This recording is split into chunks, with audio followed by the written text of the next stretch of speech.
સરસ્વતી માં.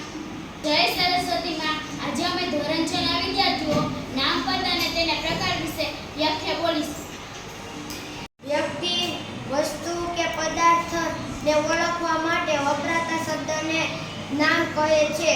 ઉદાહરણ તરીકે ટેબલ, લેપટોપ વગેરે. હું તમને સર્વનામની વ્યાખ્યા કરીશ.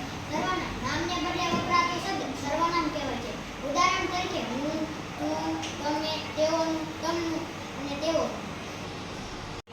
નામપદ નામ જ્યારે વાક્યમાં વપરાય ત્યારે નામપદ તરીકે ઓળખાય છે. ઉદાહરણ તે ટિકિટ લાવ્યો છે. ટિકિટ. વેદ સાહેબનો પત્ર છે. વેદ સાહેબ પત્ર.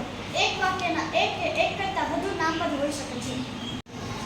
આજે હું તમને જાતિવાચક નામપદ કહીશ જે સંપૂર્ણ જાતિ દર્શાવે છે તેને જાતિવાચક નામપદ કહે છે.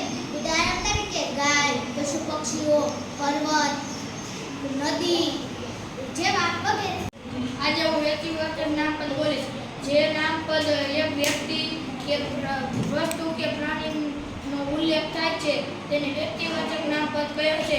ઉદાહરણ તરીકે સગન, ચિતા, ગિરનાર પર્વત, ચંદા વગેરે. આજે હું સમૂહવાચક નામપદ બોલીશ. જે નામપદ સમૂહ કે ટોળાનો ઉલ્લેખ થાય છે તેને સમૂહવાચક નામપદ કહે છે. ઉદાહરણ તરીકે સમૂહ, ટોળું, સૈનિક વગેરે. આજે હું તમને ભાવવાચક નામપદની વ્યાખ્યા બોલીશ. જે નામપદ વસ્તુ કે પદાર્થના ગુણ બતાવે છે તેને ભાવવાચક નામપદ કહે છે. ઉદાહરણ તરીકે ગુસ્સો, આનંદ, હસવું, રોવું, ખાટું, ગળ્યું, મીઠું વગેરે. આજે હું દ્રવ્યવાચક નામપદની વ્યાખ્યા બોલીશ.